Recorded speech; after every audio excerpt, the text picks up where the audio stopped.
Si usted lo sabe, atrévase a decir conmigo: ¿quién me dio las fuerzas para vencer a mis enemigos?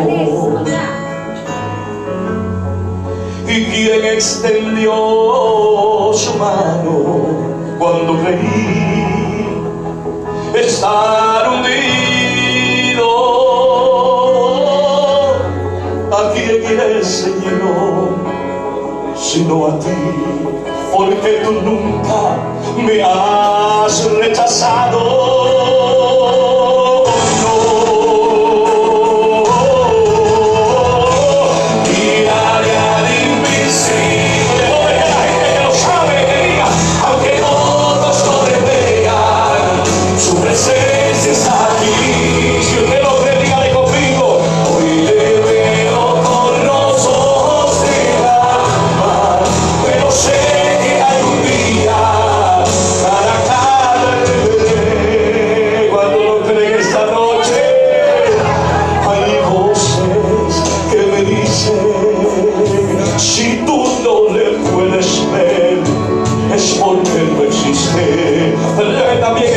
¿Sabe por qué? Pero yo sé en quién yo he creído. ¿Acaso le podré negar si en mí vive su espíritu y él ha sido mi castillo? Y yo sé y no estaré seguro.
Algunos minutos la palabra del Señor. Y considero en esta noche el tema que compartí hace un momento con usted: 3 principios bíblicos para vivir una vida de éxito en el Señor. ¿Sabe? Hemos escuchado muchas veces hablar del libro de Josué. Todos los que saben de la Biblia un poquito saben, porque han aprendido que Josué se convirtió en el sucesor de Moisés. Cuando Dios le habla a Moisés y le dice, producto un arrebato de cólera, de ira, de molestia. Cuando el Señor le habla a Moisés y le dice, háblale a la peña y ella te dará agua, Moisés estaba un poquito incómodo, estaba un poquito molesto y golpeó la peña. Y aunque ciertamente la peña brotó agua, el Señor le dijo a Moisés, por cuanto no obedeciste lo que te dije que hiciera, verás con tus ojos la tierra, pero no entrarás a ella. En ese momento comienza en el corazón de Moisés una preocupación de quién iba a dirigir a un pueblo como era el pueblo de Israel. Y Moisés comenzó a orar, Moisés comenzó a pedirle dirección a Dios. Y dentro de la oración Moisés pidió que el hombre que lo sucediera tuviera algunas cualidades específicas. Y una de esas cualidades es que Moisés le pidió a Dios que fuera un hombre fuerte para llevar al pueblo a conquistar la tierra que Dios les había prometido. Pero más allá de ser fuerte, Moisés le pide a Dios que ese hombre fuera alguien lleno del Espíritu y de la presencia del Señor. Fíjese que cuando usted analiza este pequeño detalle, lo que la Biblia nos enseña es que usted y yo no podemos hacer nada que funcione si no estamos llenos de la presencia del Señor. La palabra que usted y yo transmitimos no va a surtir efecto por la elocuencia con la que la digamos, o con la preparación que tengamos, o el estudio teológico que hayamos adquirido, el doctorado, el bachillerato, el grado asociado, la maestría o el seminario. Eso no es lo que provoca la eficacia de la palabra del Señor. Lo que provoca la eficacia de la palabra del Señor es que el que hable la palabra esté lleno de la presencia, del poder del Espíritu Santo. ¿Alguien está de acuerdo que diga amén por eso en esta hora? Por eso es que a veces escuchamos gente que posiblemente no tengan una preparación teológica extensa, amplia. Sin embargo, cuando hablan la palabra del Señor con todo y la sencillez con la que la hablen, encierran una potencia y marcan la vida de la gente, porque quizás no tengan la elocuencia, pero tienen algo más importante que la elocuencia, que es la palabra y la presencia de Dios sobre su vida. Yo recuerdo que hace muchos años en el barrio Dajao de Bayamón, allí detrás de la iglesia Discípulos de Cristo del barrio Dajao, allí había un monte, no sé si todavía lo está, pero había un monte de oración al cual en muchas ocasiones yo fui con mi papá a orar.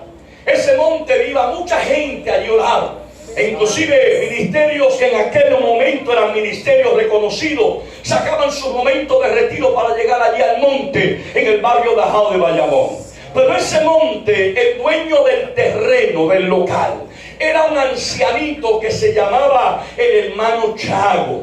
Chago era un anciano de 104 años.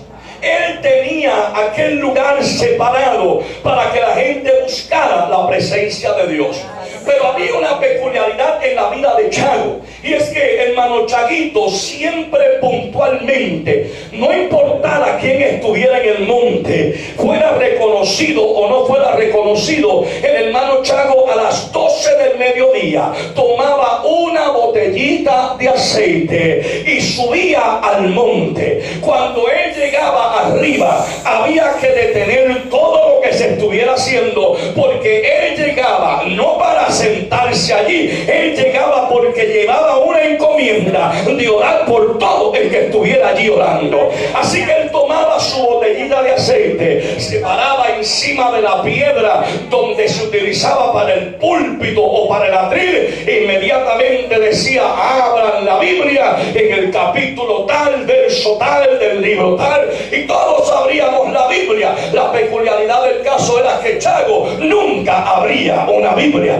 ¿Sabe por qué Chago nunca abrió una Biblia? Porque nunca cargaba con ella. ¿Sabe por qué Chago nunca cargaba con una Biblia? Porque Chago no sabía leer ni escribir. Sin embargo, cuando decía el verso, el capítulo y el libro, no se equivocaba en una sola de las palabras, porque aunque él no tenía la palabra visible, porque no leía ni escribía, pero tenía la revelación de la palabra de Dios metida dentro de su vida, y la citaba con tal y celebración, porque cuando Dios está a través de la vida nuestra, Dios nunca se equivocará en lo que haga para la gloria maravillosa de su nombre.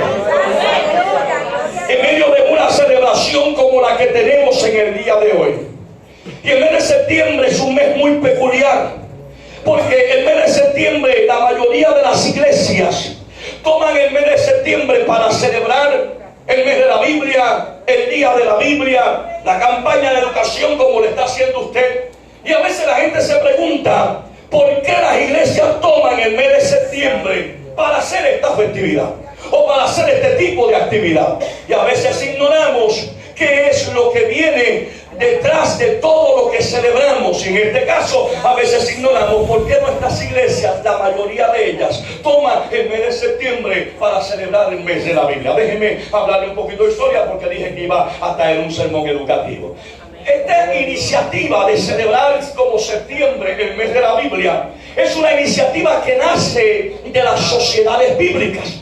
Las sociedades bíblicas es una entidad mundial, internacional reconocida, porque dentro de sus funciones lo más que a ellos les interesa es poder llevar Biblias y el Evangelio a diferentes lugares. Las sociedades bíblicas tienen una comunicación tanto con la iglesia tradicional como con la iglesia evangélica pentecostal.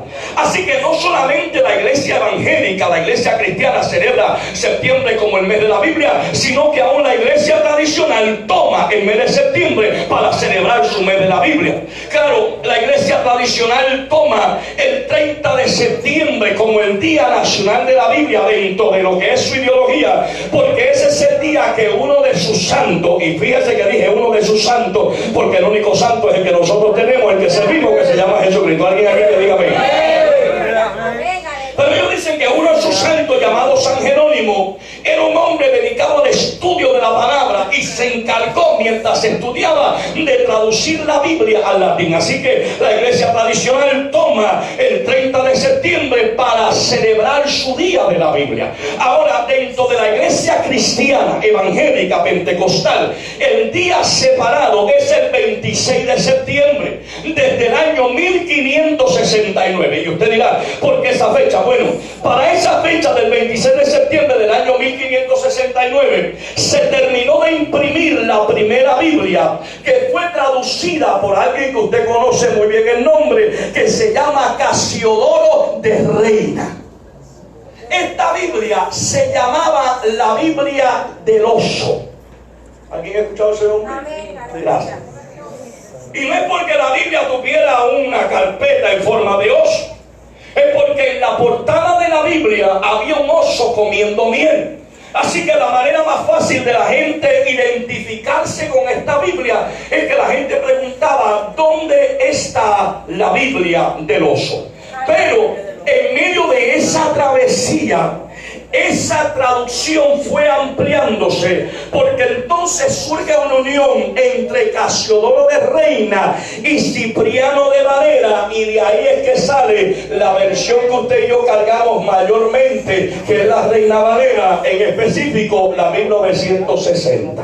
Aleluya, gloria a Dios. Sale porque dos hombres decidieron unir sus mentes, sus talentos y su ideal de poder hacer que la Biblia fuera traducida a un idioma que la gente entendiera, y comienzan entre ellos a traducir la Biblia. Y no se olvide usted, porque usted lo sabe, que cuando la Biblia fue inspirada e inscrita por primera vez, los idiomas que se utilizaban eran el griego, el hebreo y el arameo.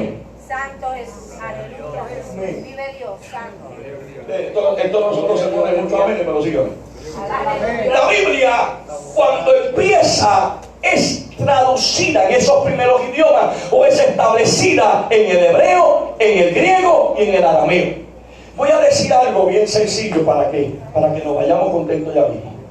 Recuerde que usted y yo lo que cargamos en las manos no es los originales. Nosotros cargamos una traducción de lo que es alguno de los pergaminos donde están escritos la Biblia. Santo Jesús. ¿Sepa usted que cuando la Biblia comenzó a escribirse por primera vez, se escribía en hojas, se escribía en papiros, se escribía en pergaminos?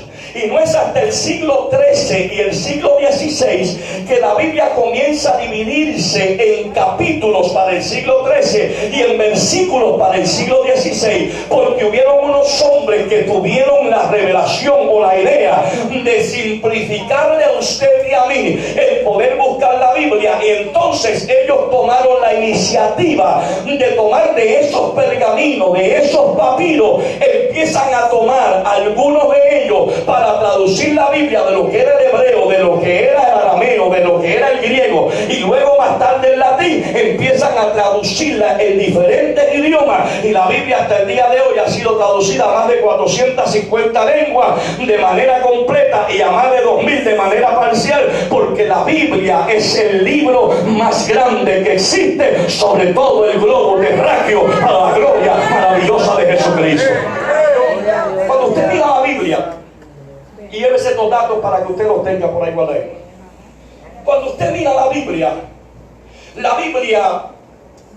es el libro más odiado que existe en todo el planeta Tierra. Y fíjese que mientras más los enemigos del Evangelio odian la Biblia, más la Biblia sigue alcanzando la vida de la gente. Porque no hay persecución, no hay hoguera, no hay fiera, no hay leones que detengan el avanzar del Evangelio de Jesucristo. Y ese Evangelio el Señor lo dejó plasmado en las páginas sagradas de este libro que se llama la Biblia. Hay libros que se leen, hay libros que la gente los busca, pero yo sé que usted va a estar de acuerdo conmigo en esto. Cuando usted compra un libro, no importa el libro que sea, usted trata de sacarle lo mejor que puede, lo marca, lo escribe, hace anotaciones, pero cuando el libro llega a la última página, ¿qué es lo que usted hace con él? Dos cosas: o lo bota o lo guarda en su biblioteca. Pero se olvida de él y compra otro libro y otro libro y otro libro. Y lo que pasa con la Biblia es que la Biblia es un libro diferente. Porque cuando usted lee la Biblia, si usted la lee desde Génesis hasta el Apocalipsis, cuando llegue al último capítulo del Apocalipsis, ¿sabe qué va a hacer? No la va a guardar, le va a dar deseo de volverla a leer de nuevo, porque la palabra del Señor es una fuente inagotable. Y si algo bueno tiene la Biblia, es que no importa cuántas veces usted lea lo mismo, Dios siempre tendrá algo diferente que decirle, porque así de maravillosa es la palabra del Señor. Mire, yo no sé si usted lo ha pasado, a veces yo estoy leyendo un pasaje bíblico, a veces lo he utilizado como marco de predicación, y de momento oigo a otro predicador hablando del mismo verso bíblico, y me doy cuenta que él ve el mismo verso bíblico con unas características diferentes a como yo lo vi. ¿Y sabe qué? Eso lo que hace es que sigue ampliando lo que Dios comienza a enseñarle a uno cuando uno lee la palabra del Señor. Déjeme hablarle de algunos de los libros más leídos en la historia. Voy a hablarle de 10 nada más. Créame que la mayoría de los títulos ni siquiera sé quiénes son, pero en el listado aparecen como 10 de los libros más leídos en la historia. El número 10 es un libro que se llama El Perfume. Es la historia de un asesino. No me pregunte, no tengo idea de dónde salió eso, pero aparece dentro de los 10 más leídos. El número 9, El Diario de Ana Frank. El número 8, 100 años de soledad. El número 7, El Alquimista. El número 6, El Señor de los Anillos. El número 5, El Código Da Vinci. El número 4, El Principito. El número 3, el que más le gustaba a los estudiantes, Don Quijote de la Mancha.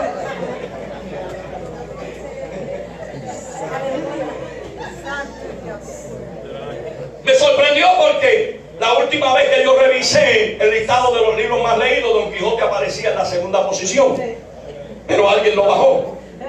Apareció Don Harry Potter, y con toda su magia y sus escobas bajó a Don Quijote al tercer lugar y se ubicó en segundo. Pero por más brujería que hizo, por más hechicería que hizo, por más escobas que buscó, no pudo superar al número 1, que se llama la Biblia, que es la palabra del Señor. Podríamos hacer un listado de los libros que la gente más lee, pero esos son los primeros 10, y el primero encabeza la lista, que se llama la palabra del Señor. vendidos no siempre guardan de relación con los libros más vendidos. Así que me voy a la tarea de ver cuáles eran los libros más vendidos, esos primeros 10 libros, hasta el año 2018 que se actualizó un poquito la lista. Empiezo de nuevo desde el 10 hacia arriba. El primero, déjeme recordarle un poquito a la gente que son un poquito más antaño que yo. Un libro que se escribió en el año 1936.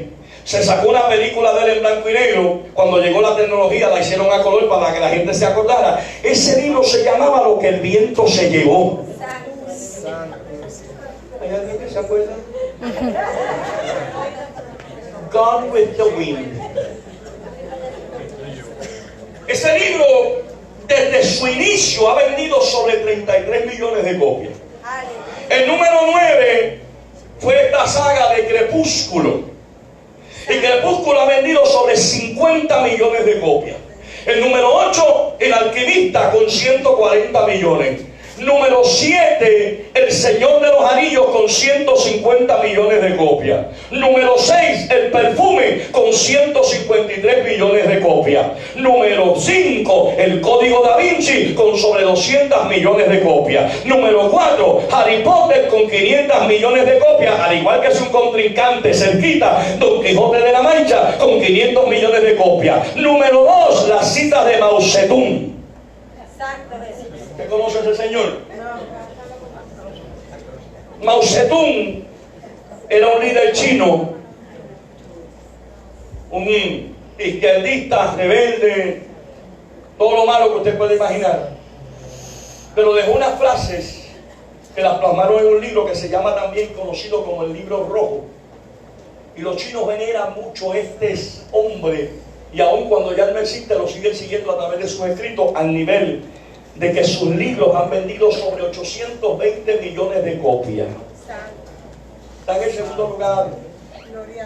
Muy lejos del primero, pero muy lejos del primero. Porque el primero, yo sé que usted sabe cuál es. El primero sigue siendo la Biblia. Y con ser el libro más perseguido, la Biblia desde que fue impresa la primera vez ha logrado vender más de 5.000 millones de copias. Y no hay quien detenga el avance de la palabra del Señor. Porque aunque sea una sola página, esa página llegará donde hace falta para cargar a la gente, para suplir las necesidades, para salvar al perdido, para sanar al enfermo, para libertar al que está atado. Porque la palabra nunca perderá su poder y seguirá corriendo, porque nadie podrá detener el avance de la palabra del Señor. La palabra es un libro que no se puede leer, como decía el viejo mío, como el papagayo. La palabra hay que leerla con tiempo, con detenimiento y orando. ¿Lo dije bien? La única manera en que tú puedas entender lo que Dios quiere decirte a través de la palabra es hablando también con el Dios que inspiró la palabra. Hay cosas que si usted y yo las leemos a simple vista no las vamos a entender. Y el problema consiste, por mí digo que esto es algo educativo. El problema consiste cuando la gente toma la palabra, la predica o la enseña, no bajo el contexto que le corresponde, sino basado a su conveniencia. Déjeme decir esto tranquilo. Hay cosas en la Biblia que cuando usted y yo nos sentamos a leerla, tenemos que diferenciar qué nos toca a nosotros, qué le toca a Israel como nación y qué dejó Dios establecido para ambos pueblos, porque la Biblia tiene de todo. Hay unas cosas para Israel, hay unas cosas para la iglesia y hay otras cosas que son establecidas para ambos pueblos y Dios no las negocia. Entonces, la Biblia hay que predicarla al derecho. Y a veces dentro de la efusividad nuestra como predicadores y maestros, tomamos algún pasaje bíblico y lo espiritualizamos demasiado y lo sacamos de lo que en realidad encerraba el verso bíblico. encanta su cara. Aleluya. Gloria a Dios. Vaya conmigo, le voy a dar un ejemplo sencillo. Vaya conmigo al libro de Proverbios, capítulo número 26. Santo Jesús. Y voy a utilizar este verso bíblico porque este verso bíblico usted lo ha escuchado muchas veces. Y ha escuchado a los predicadores hablar mucho de él. Aleluya. Pero yo quiero en esta hora que usted y yo salgamos de aquí con una mente clara de que la palabra del Señor es un libro demasiado de serio para no predicar algo diferente a lo que Dios estableció. Gloria a Dios, santo. Usted se sienta a leer el capítulo 24 del libro de Proverbios. Usted va al verso 16. Y este verso 16 dice algo que usted lo sabe muy bien. Porque 7 veces cae el justo y vuelve a levantarse, mas los impíos caerán ¿en qué? En el mar. Déjeme decirle de manera sencilla cómo lo predica. Cuando nuestros predicadores utilizan este verso bíblico, lo primero es que muchas veces piensan que este verso bíblico tiene que ver con licencia para pecar. Y que tiene que ver con que tú te caes y te levantas, y te caes y te levantas, que inclusive hay una cantante que yo me caigo, me levanto, yo me caigo, me levanto, yo me caigo y me levanto, haciéndole pensar a la gente que esto del evangelio, si tú te caes, te levantas, te caes, te levantas, te caes, te levantas, como si esto fuera un jueguito para que tú tengas licencia para pecar. Aleluya. Vive Dios. Y usted me mira así bien serio, como dice el predicador, y entonces ¿dónde nos hemos equivocado? Porque lo hemos escuchado así, lo hemos predicado así. Sin embargo, eso no tiene que ver nada, absolutamente nada, con que usted se caiga espiritualmente y se vuelva a levantar de nuevo. Gloria a Dios. Vaya al verso 15 para que lo podamos ver mejor. El verso 15 dice: oh impío, no aceches la tienda del justo y no saquees su cámara. Punto y coma, que dice que hay una pausa para continuar esa oración. Porque 7 veces cae el justo y vuelve a levantarse, mas los impíos caerán en el mar. Déjeme leer esta versión, que es una de las versiones, y ya mismo voy a hablar de esta versión, es una de las versiones que más controversia ha creado, porque la gente comparte lo primero que ve. Pero déjenme decirlo primero. La nueva versión internacional lo presenta de esta manera: no aceches cual malvado la casa del justo, ni arrases el lugar donde habita, porque 7 veces podrá caer el justo, pero otras tantas se levantará, y los malvados en cambio se hundirán en su desgracia. La traducción del lenguaje actual lo dice así: no tiendas trampas al hombre honrado, ni destruyas la casa donde vive, porque no importa cuántas veces caiga, siempre se levantará. Sin embargo, el malvado cae y no vuelve a levantarse. Pero miren lo que me interesa esta, mi amado hermano, esta me encanta. La versión de la Nueva Biblia Viva lo dice de esta manera: no hagas planes malvados en contra de la casa del justo, ni acabes con la casa donde él vive, porque puede que caigan 7 veces, pero cada vez que caigan se levantarán, pero a los malvados les bastará una sola caída para hundirse en su desgracia. Déjame resumir para que no tengamos que rompernos la cabeza. El verso bíblico, que a veces lo utilizamos, mal utilizado, de que te cae y te levanta, es una advertencia, no al justo, es una advertencia al impío para que no se meta con la casa del justo. Es una advertencia que Dios le está haciendo al hombre que maquina mal para hacerle daño al justo. Y el Señor le está diciendo al impío: si 7 veces tú le haces mal, 7 veces yo lo voy a restaurar de nuevo, yo le voy a devolver todo lo que tú le hiciste daño para quitarle. Pero a ti, causante de esa desgracia, una sola será suficiente para que nunca jamás vuelva a levantarte. Entonces, cuando usted y yo tomamos la palabra, y vuelvo, digo que estamos en una campaña de educación, cuando usted y yo tomamos la palabra, tenemos que entender que para un verso bíblico, a veces usted tiene que leer el verso antes, el verso después, capítulos antes, capítulos después, para entender lo que el escritor bíblico quiso decir a la hora de transmitir la palabra del Señor. ¿Sabe usted que la Biblia no está escrita en orden cronológico? Gloria a Dios. Hay cosas basta, tiene que buscar otro. Así. Por eso es que la Biblia no se puede leer como el papagayo. Santo. No se puede leer a lo loco, al huipipío, como decían los muchachos.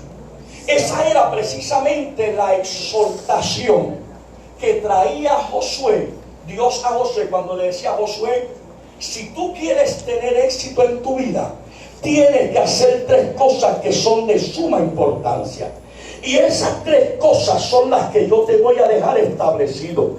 El Señor le habla a Josué, le dice: mira, Josué, lo primero que tú tienes que entender es que no debe apartarse de tu boca este libro de la ley. ¿Qué no se debe apartar de tu boca? La palabra. Hay gente que habla de todo menos de la Biblia. Hay gente que habla del gobierno, hay gente que habla del gobernador, hay cristianos que estuvieron escribiendo en las redes sociales: el gobernador renuncia. Santo.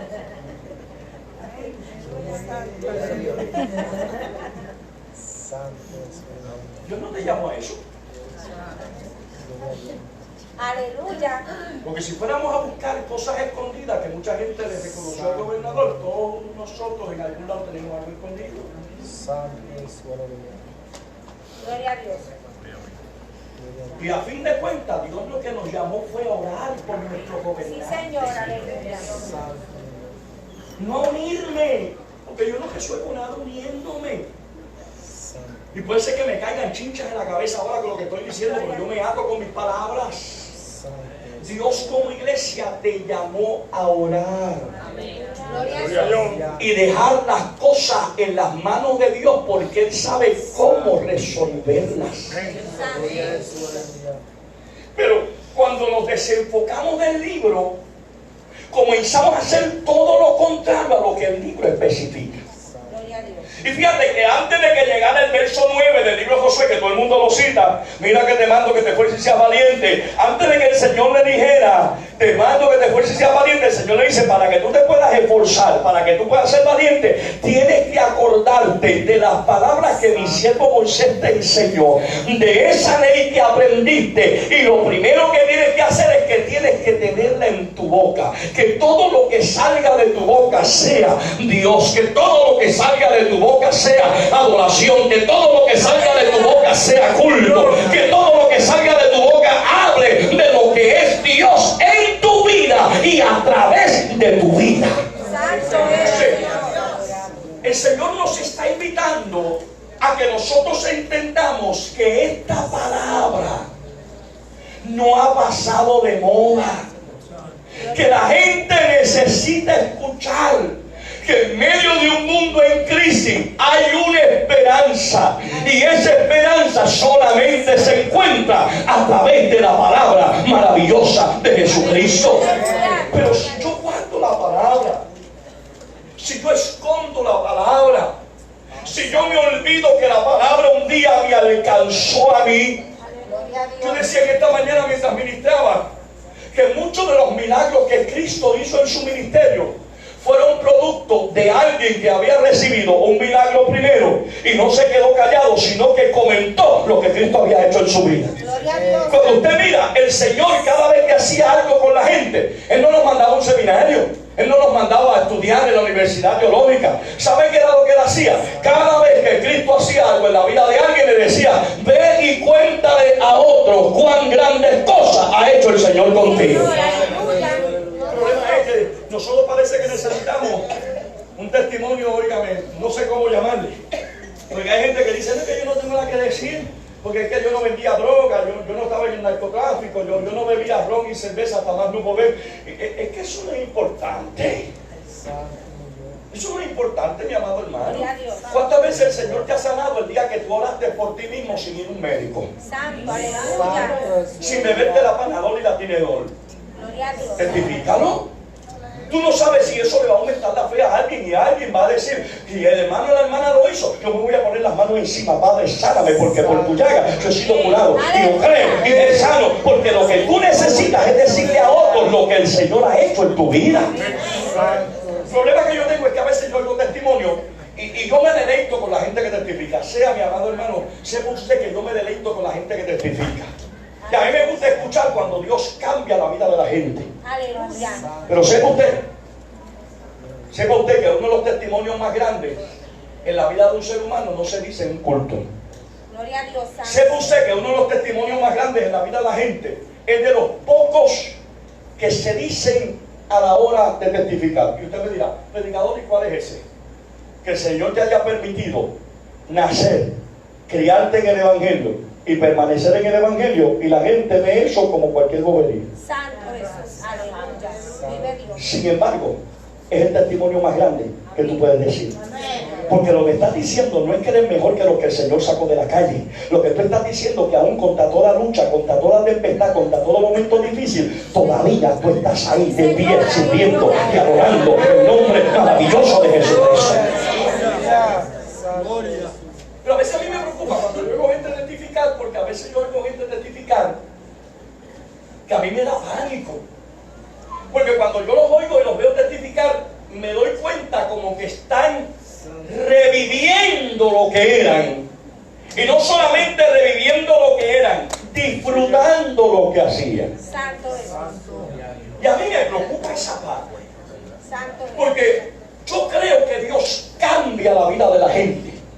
Pero cuando yo testifico lo que yo era antes, no le doy énfasis a lo que yo era, yo le doy énfasis a lo que yo soy.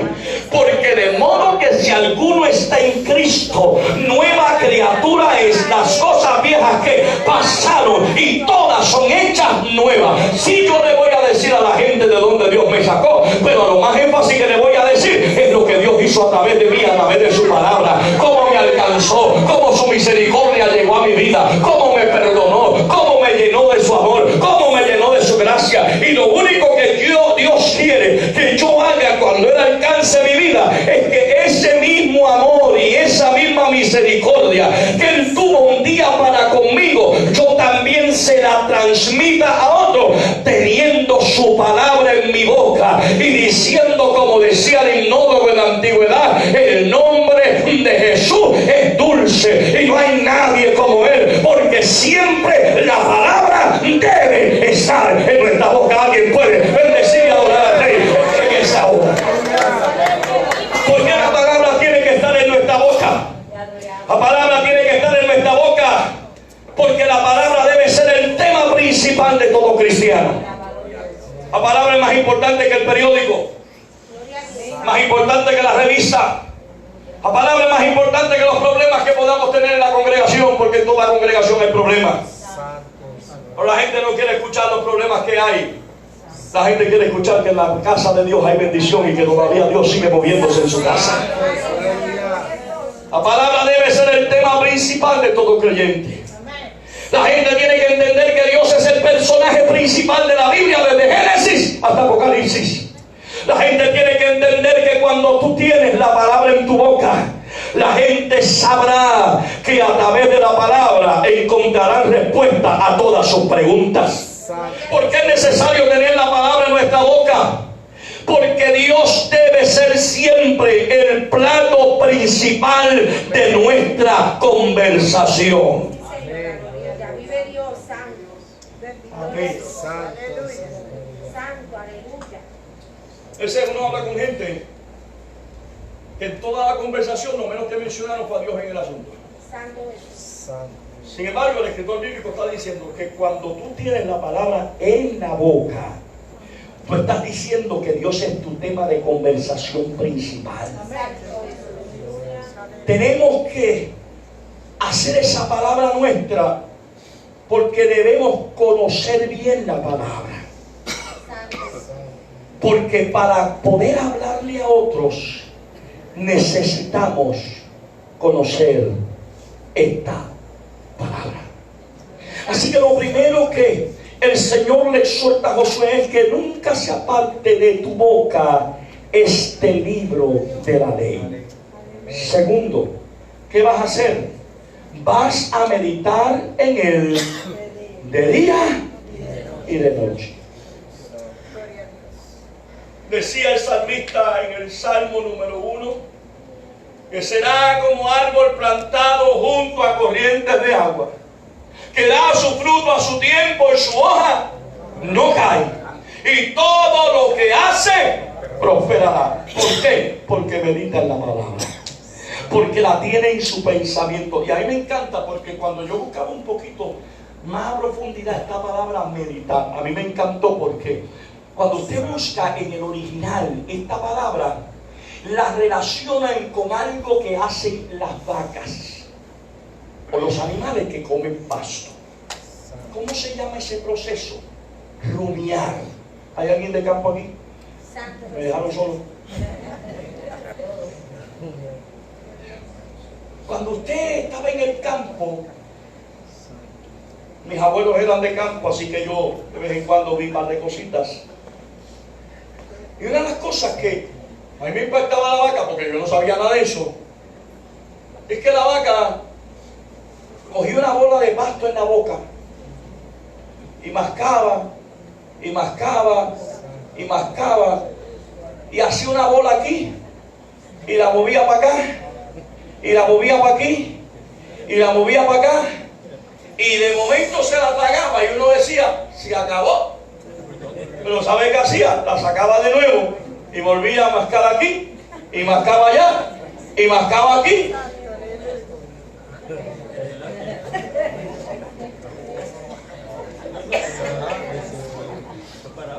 That's disgusting. ¿Sabe cómo se llamaba ese proceso? Rumiar.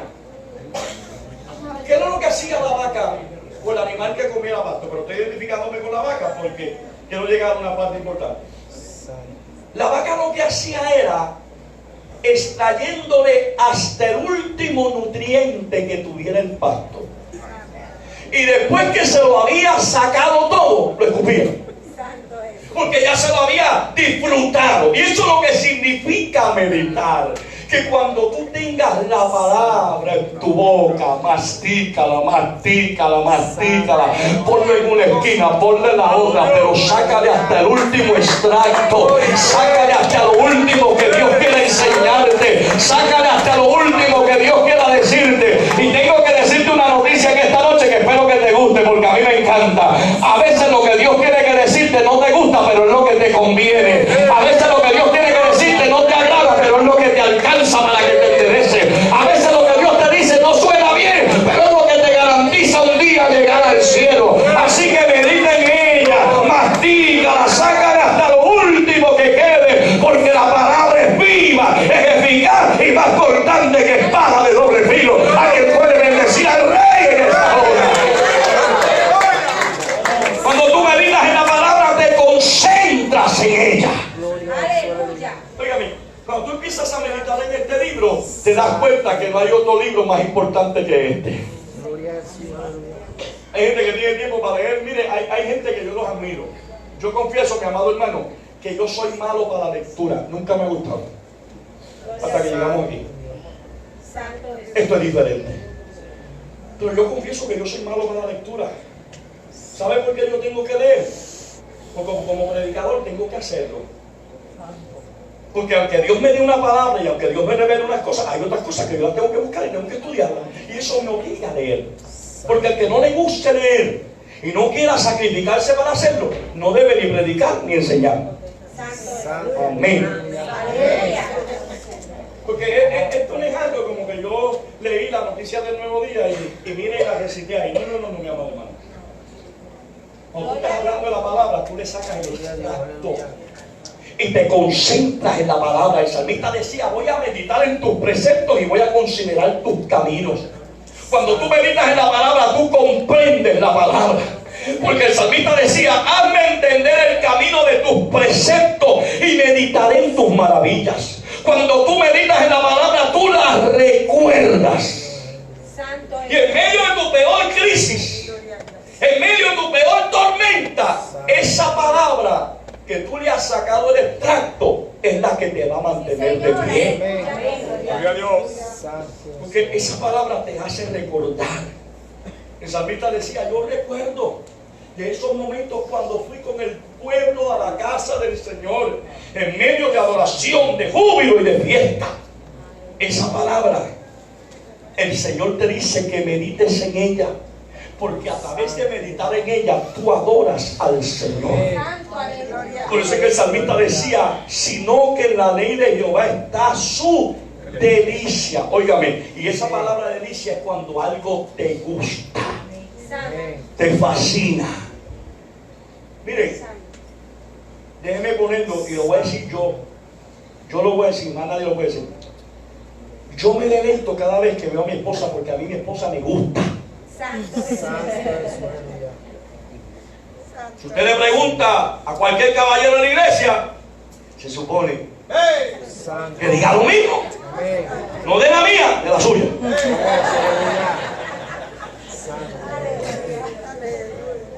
¿Por qué? Porque es mi deleite. A mí me encanta estar con mi esposa, a mí me encanta hablar con ella, a mí me encanta molestarla.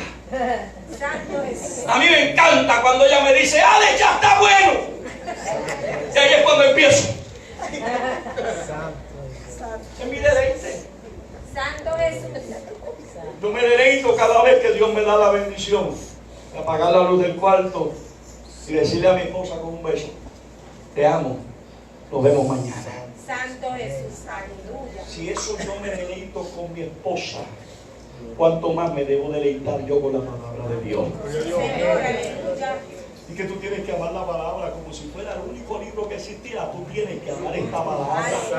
Tú tienes que deleitarte en ella. Esa palabra te mueve a adorar a Dios. Esa palabra te enseña a aplicarla. Por eso es que el escritor bíblico decía, mi amado hermano, cuando Josué hablaba, decía, tienes que entender que hay que meditar de día y de noche en ella. Y eso se quedaba ahí, no para que la guardes. Aleluya, gloria a Dios. Y el tercer paso y terminé. Decía el Señor a Josué, tienes que primero tener la ley en tu boca. Segundo, meditar de día y de noche para que la guardes. Y tercero, haz todo lo que en él está escrito. El Señor no dijo, si te gusta, hazlo. El Señor te dijo, aunque no te guste, hazlo. Aleluya. Pastor, un secreto entre usted y yo y no se lo diga a nadie. El problema de nuestra sociedad vigente es que cuando los confrontamos con la palabra y a ellos no les gusta, lo primero que nos dicen es, eso era para antes, eso no es para ahora, eso cambió. Pero es que la palabra es vitalicia, la palabra es permanente. La Biblia dice, el cielo y la tierra pasará, pero su palabra, fíjate que el Señor está hablando de él, su prerrogativa, su palabra no pasará. Gloria a Dios, santo. Lo que Dios estableció en el pasado sigue vigente en el presente. Y la palabra, yo decía en un campamento de caballeros que ministraba en Atlanta hace un mes y medio atrás, yo decía que la palabra no llegó para que se adaptara a las culturas. La palabra llegó para que las culturas se adaptaran a ella. Porque esta palabra no es para cambiar de acuerdo al sitio donde llegó. Nosotros estamos llamados a cambiar cuando esta palabra llega. No, hermano, es que Dios me ama como soy. Eso es muy cierto. Dios te ama como tú eres, pero no te deja como estás. Porque la palabra cambia. Usted se está viendo bien animado ahora que yo estoy terminando. La palabra cambia, la palabra transforma, la palabra da gozo, la palabra da alegría. Vaya, nadie la palabra le ha arreglado la vida. Usted nunca ha leído la palabra estando triste. El Señor de momento le dice algo que usted le dibuja una sonrisa en los labios. Es que así de sabrosa es la palabra. Pero el Señor dice, tenla en tu boca, medita en ella de día y de noche, guárdala aquí. Porque el Señor no quiere que tú la guardes aquí nada más. El Señor quiere que de aquí la pases aquí.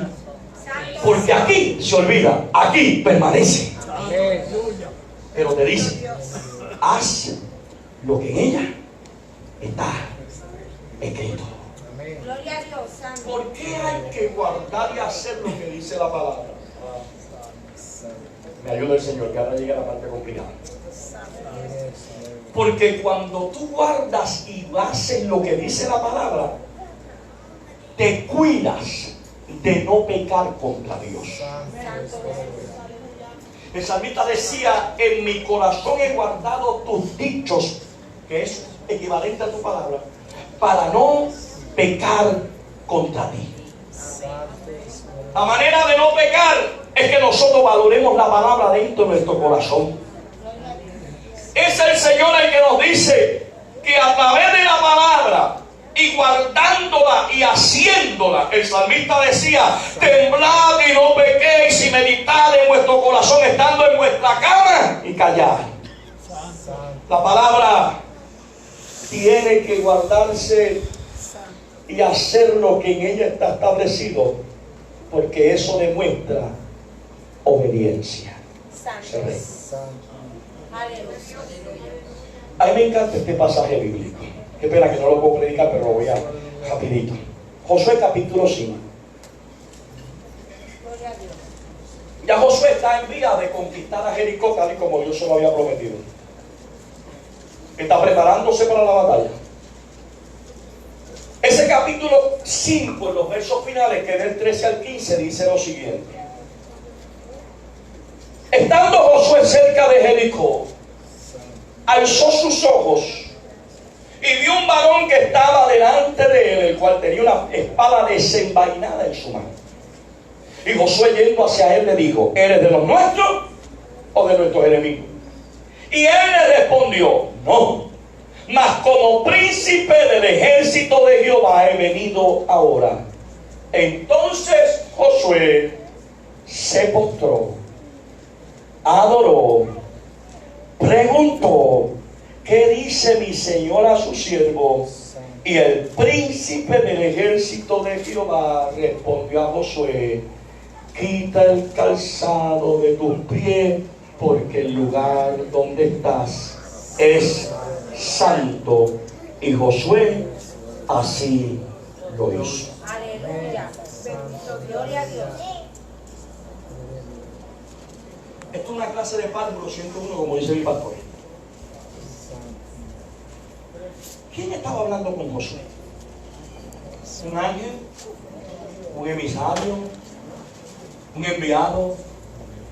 Para que usted no se rompa mucho la cabeza, lo que usted está viendo en el capítulo 5 del libro de Josué, verso 13 al 15, es lo que se llama una teofanía. Porque quien estaba hablando con Josué era el mismo Cristo. ¿Y cada vez cómo usted lo sabe? Fácil. Esto no hay que ser teólogo para esto. Siga conmigo. Dice que él preguntó: ¿eres de los míos o de los de ellos? Y él le dijo: ni de los tuyos ni de ellos. Yo soy el líder de los escuadrones del Dios que está arriba en los cielos. ¿Qué hizo Josué? Lo primero que hizo fue que le adoró, se postró. Esa palabra postrar significa reverencia, humillarse. Porque cuando Dios te habla, lo primero que tú haces es que le rindes reverencia. Lo segundo que hizo fue que le adoró. Cada personaje bíblico en la Biblia que tuvo un encuentro con un ángel y hizo la intención de postrarse, el ángel le decía: ponte de pie, porque yo soy igual que tú, soy consiervo tuyo. Pero este personaje aceptó la reverencia y aceptó la adoración, porque el único que merece gloria, el único que merece alabanza, el único que merece la iglesia se llama Jesucristo. Dáselo fuerte, porque Él se lo merece.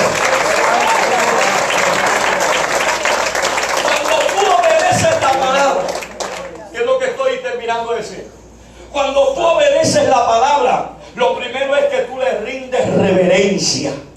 Lo segundo que tú haces es que adoras al Dios de la palabra.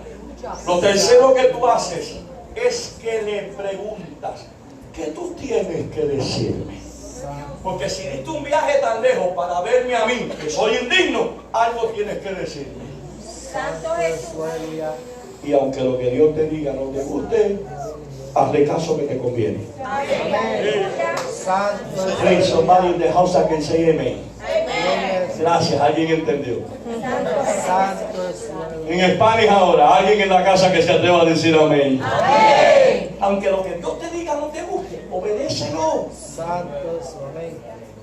Quítate el calzado que tienes, porque el lugar que estás es santo. Ya no estás en tu territorio, estás en el mío. O sea, yo estaba aquí primero. Eso es lo que le estaba diciendo el Señor. Yo estaba aquí primero. Tú viniste donde mí. Pues ahora sigue las normas mías. Quítate el calzado, porque el lugar que pisa es santo. Y Josué dijo: eso es lo que hay que hacer. Botó la chaqueta, se tiró. Y cuando tú obedeces, ay, aquí que viene la parte buena del sermón que a todo el mundo le va a gustar. Cuando tú obedeces, el Señor te dice que todo lo que tú hagas será prosperado y todo te saldrá bien. No puede haber éxito en tu vida si no haces estas tres cosas: tener la palabra en tu boca, meditar de día y de noche en ella y